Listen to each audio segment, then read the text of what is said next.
So I grew up in Shelburne, and our town is filled with everybody from small kids and families to the elderly. And they're our neighbors. So we want to make sure with rescue and fire that we protect our neighbors. Our job and our role is to keep you and your family safe.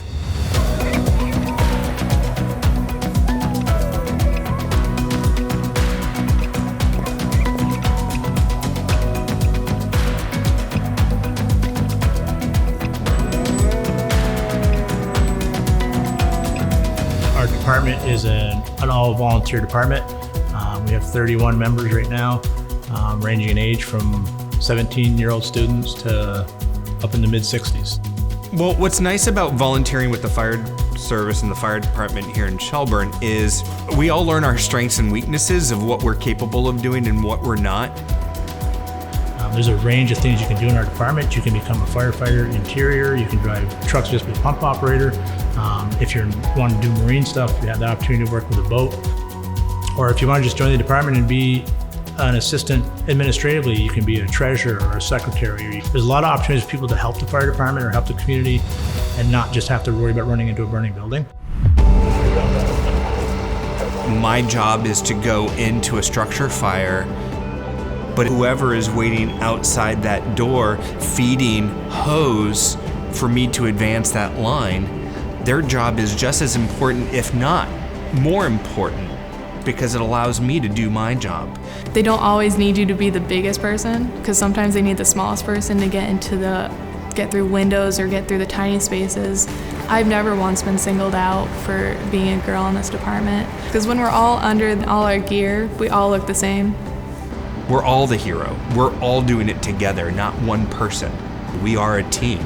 We rely on each other heavily, and we have to. I mean, you don't need any training or previous medical experience to join a rescue squad. I didn't have any experience. I was lucky enough that I was eased into everything. The crews that I started with, they made me feel safe, they made me feel prepared. Almost a year ago, last November, was my first cardiac arrest call. And so going into that was like stressful for me because I was like, I've never seen a cardiac arrest before, I don't know how this is gonna go. But the whole crew was really calm. Let's go! Sir? Sir? Sir, can you hear me? He's not breathing. Sabrina, start compressions. Aurora, get on an airway. Any traumatic call that I've been on, our crew chief will always check in and be like, okay, let's talk through that. What just happened? How can I be there for you? If your crew goes through a tough call, everybody in that crew gets together. You make sure everybody's okay, and yes, it sounds dangerous, but in reality, we're gonna stay as safe as we possibly can in these situations. We always have an officer on scene that's in charge of safety, just overseeing the operation, making sure everybody's doing things safely, making sure they have the right gear on, the proper gear on, make sure they use the tools properly. We train a lot. We train every week. And our trainings are very real. With the proper training and the proper skills, you will be able to do certain things that you never said you could do. You're never done learning. There's always something more to learn. Maybe you want to become a driver. It's kind of, you meet safe auto racing because you're taught to be like, all right, safely but fast get to the call. It's fun. I'm not gonna lie, it's one of the best parts about driving is when you get to drive lights and sirens. Maybe you enjoy water rescue. Again, you don't need to be a certified interior firefighter to be a water rescue swimmer. I'm a boat guy. I have a boat myself. I'm on the water with my family as much as I can. I know being out on the lake is a bad place for things to happen. This is our primary marine rescue vessel.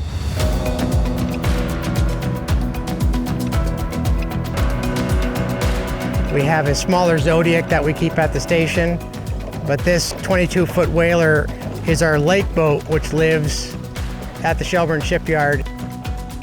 Best part of the boat is that it has water access through the dive door, so we can take patients right on board directly from the water. We typically crew the boat with an operator. We like to have a commanding officer or navigator on board as well to run the radios. And we'll try to have at least one crew member who may double as a rescue swimmer and then a backup swimmer or an EMT. So we're always looking for people who want to help out in their community, and any skill that you may have may be applicable somehow to the fire department. Shelburne's a great community. There's nothing I would change about Shelburne. I think the people in Shelburne are wonderful to work with. People will recognize that you're fire and rescue.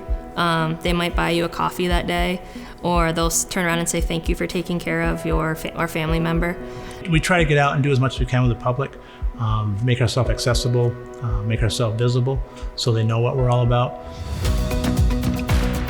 The parade is actually one of my favorite community events that we put on. Brings out the community, the kids, the adults, people dress up. We drive our apparatuses, including Old Engine 1, just to show off our tradition.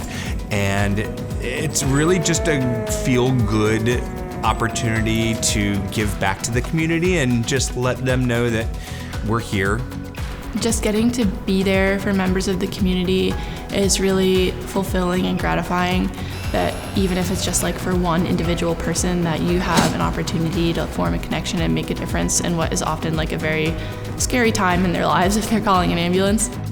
And I guess that feeling of I made a difference to that person today, or I actually saved that person's life, was a feeling I never wanted to forget. And I think that if you're going to be in the fire service, you've got to have the ability to want to help other people. I think you'll see that in anybody here. They enjoy doing it because they enjoy helping people.